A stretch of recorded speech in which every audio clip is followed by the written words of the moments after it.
जय माताजी friends, welcome back to वाघेलास खाना खजाना। तो फ्रेंड्स, आज આપણે બનાવીશું કાઠિયાવાડી કઢી ખીચડી, જે ટેસ્ટમાં ખૂબ જ સરસ લાગે છે। ગુજરાતી કઢી ખીચડી તો આપણે બનાવતા જ હોઈએ છીએ, પણ એકવાર આ રીતે કઢી ખીચડી બનાવીશું ને તો બધા જ આંગળા ચાટતા રહી જશે। આજે આપણે નોર્મલ ખીચડી નહીં બનાવીએ, આજે આપણે હિંગ અને જીરાવાળી એકદમ ટેસ્ટી મગની દાળની ખીચડી બનાવીશું અને તેની સાથે કાઠિયાવાડી કઢી પણ બનાવીશું।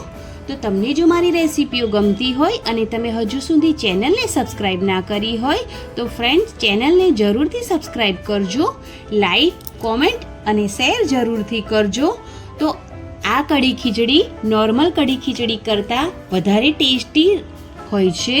એકવાર તમે બનાવી લીધી તો બધા જ લોકો આંગળા ચાટતા રહી જશે, એટલી ટેસ્ટી બને છે। તો ચાલો શરૂઆત કરી લઈએ। તો સૌથી પહેલાં ખીચડીનું માપ જોઈ લઈએ। તો મેં અહીંયા 1 વાટકી ચોખા લીધા છે। અહીંયા મેં ગુજરાત 17ના ચોખા લીધા છે, તમે કોઈ પણ ચોખા લઈ શકો છો।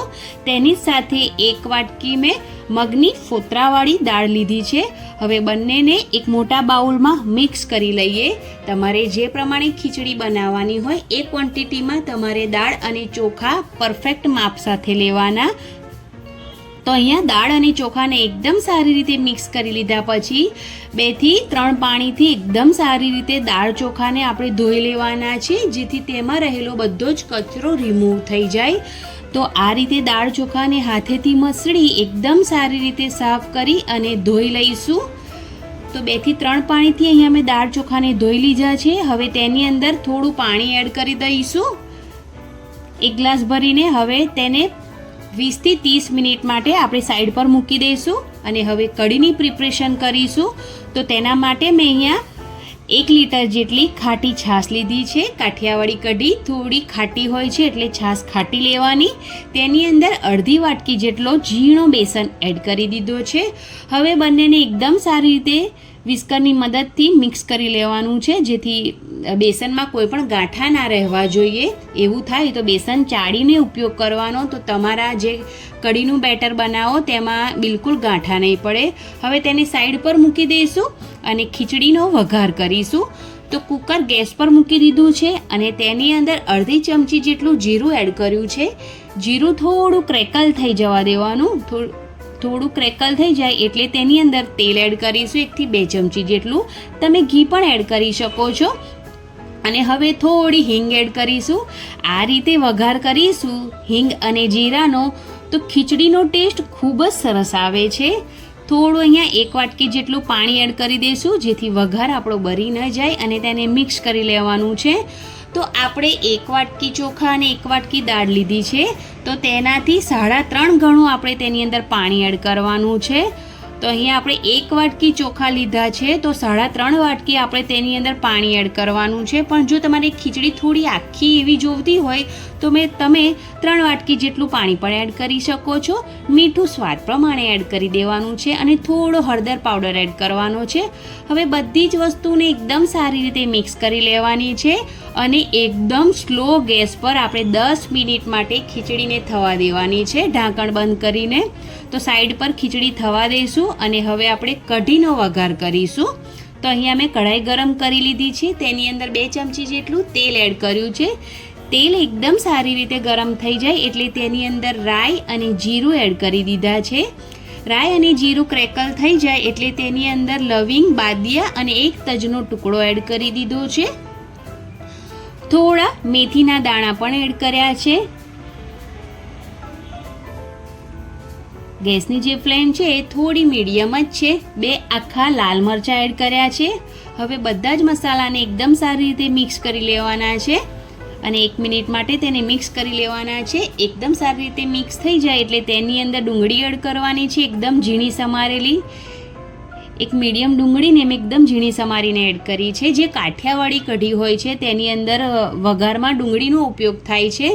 જો સિઝન લીલી ડુંગળીની હોય તો તમે લીલી ડુંગળી પણ એડ કરી શકો છો। અત્યારે મેં અહીંયા સૂકી ડુંગળીનો ઉપયોગ કર્યો છે। તો હવે તેની સાથે થોડા અડધી ચપટી જેટલી મેં અહીંયા હિંગ એડ કરી છે। મીઠા લીમડાના પાન તો જરૂરથી એડ કરવા।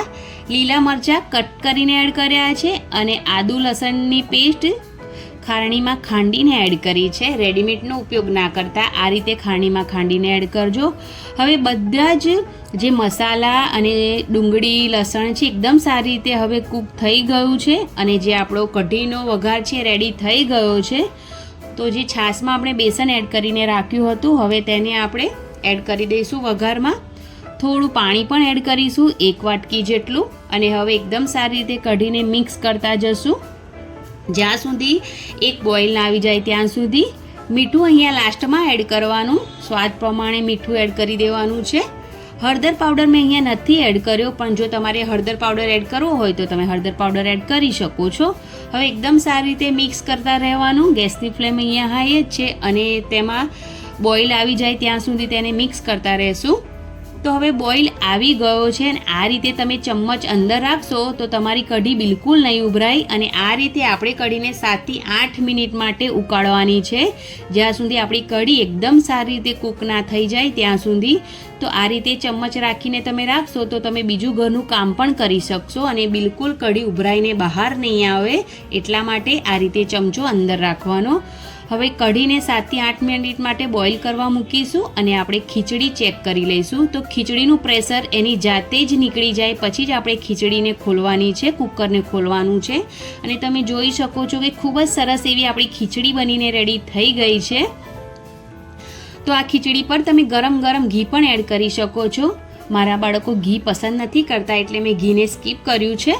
તો ખીચડી રેડી થઈ ગઈ છે અને કઢીને પણ ઉકળતા 7 થી 8 મિનિટ જેટલો સમય થઈ ગયો છે અને આપણી જે કઢી છે તે પણ રેડી છે.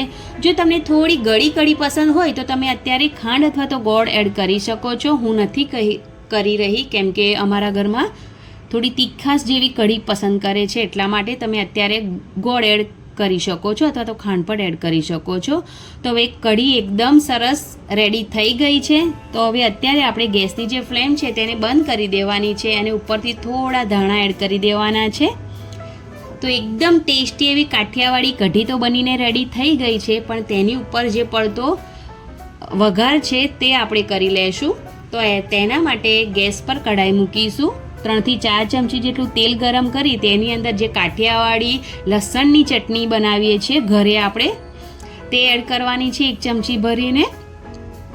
તમારે જો લસણની ચટણીની રેસીપી જોઈતી હોય તો મને કોમેન્ટ બોક્સમાં જરૂરથી જણાવજો, હું તમને જરૂરથી તેની રેસીપી આપીશ. હવે એકદમ સારી રીતે તેલ ગરમ કર્યા પછી જે ગેસની ફ્લેમ છે તેને બંધ કરી દીધી છે અને એકદમ સારી રીતે જે લસણની ચટણી છે તેને મિક્સ કરી લીધી છે અને એકદમ ટેસ્ટી એવો વઘાર બનીને રેડી થઈ ગયો છે.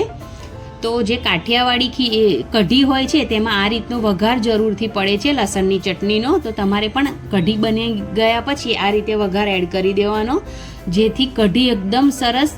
આ જે કાઠિયાવાડી કઢી છે ને એ થોડી ખાટી તીખી એવી બનીને રેડી થાય છે. કાઠિયાવાડી જે કઢી છે એ ગળી નથી હોતી તો એટલા માટે એકદમ સારી રીતે વઘાર કઢીમાં એડ કરી તેને મિક્સ કરી લેવાનો છે. કેટલી સરસ કઢી દેખાય છે અને કઢી આપણી બનીને રેડી થઈ ગઈ છે. ખીચડી પણ બનીને રેડી થઈ ગઈ છે. તો એકદમ ઓછા ટાઈમમાં કાઠિયાવાડી કઢી ખીચડી તમે જરૂરથી ટ્રાય કરજો. તમે નોર્મલ કઢી ખીચડી તો બનાવો છો, ગુજરાતી કઢી ખીચડી, પણ એકવાર આ રીતે કાઠિયાવાડી કઢી ખીચડી બનાવશો ને તો તમારા ઘરમાં રહેલા લોકો આંગળા ચાટતા રહી જશે અને આ જ કઢી ખીચડી બનાવવાનો તમને કહેશે. તો રેસીપી ગમી હોય તો પ્લીઝ ફ્રેન્ડ્સ ચેનલને જરૂરથી સપોર્ટ કરજો, મારી ચેનલને જરૂરથી સબસ્ક્રાઈબ કરજો, એક લાઈક જરૂરથી કરજો અને ફ્રેન્ડ્સ અને ફેમિલી મેમ્બરમાં આ કઢી ખીચડીની રેસીપીને જરૂરથી શેર કરજો. અને તમને જો આજની આ કઢી ખીચડીની રેસીપી પસંદ આવી હોય ફ્રેન્ડ્સ તો પ્લીઝ તમે ટ્રાય કરો. તો તમારા અનુભવો કોમેન્ટ બોક્સમાં આવીને જરૂરથી જણાવજો અને તમે મારો વિડીયો ક્યાંથી જોવો છો એ પણ મને કોમેન્ટ બોક્સમાં જરૂરથી જણાવજો. તો મળીએ એક નવી રેસીપી સાથે. ત્યાં સુધી તમે એન્જોય કરો એકદમ ટેસ્ટી કાઠિયાવાડી કઢી અને ખીચડીની રેસીપી. તેની સાથે મેં અહીંયા લસણની ચટણી પણ સર્વ કરી છે. Thanks for watching. Bye bye. Tech